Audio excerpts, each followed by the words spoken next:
and welcome to Form and Technique. Today I'd like to cover Chaturanga. I want to show you ways that you can modify this position, but also how you can work your way up into a full Chaturanga on your toes. All right, so it's one of the most tricky things that we do in yoga, so I wanted to break it down for you here and show you a way that you can ease yourself into this. So first and foremost, let's come on down, and I want you to start in that modified plank position. Okay, so your knees are down, your abs are in. When you come down into Chaturanga, this is probably the hardest part, is you want your elbows to scrape your rib cage as you lower to the floor. Now notice, I need you to notice one thing.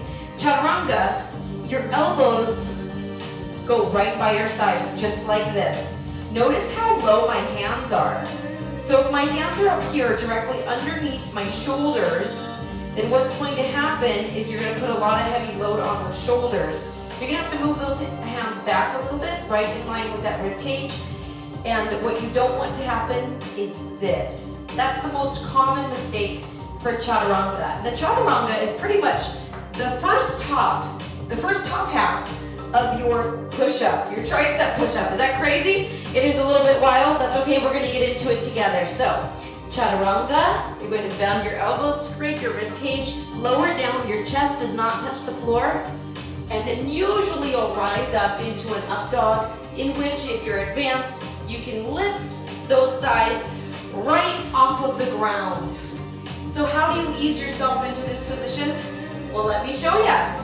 Whenever you're doing that Chaturanga pose, here is an option for you. If you get stuck or you tend to plop on the ground, I only want you to bend your elbows as far as you can, keeping them into the rib cage, and then you can just go right into that up dog position.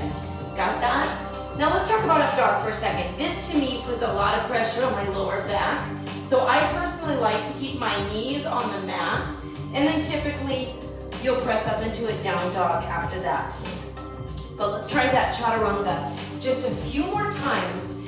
And this time when you do it, just do a little tiny micro bend in those elbows until you know that you're in the right position. Your elbows are back, they're not going out to the sides, your shoulders are back and down, and only go as far as you can to where you know you're not gonna flop on the floor or get stuck, and then press up into that down dog, or that up dog right into the down dog. Let's try that together. Chaturanga.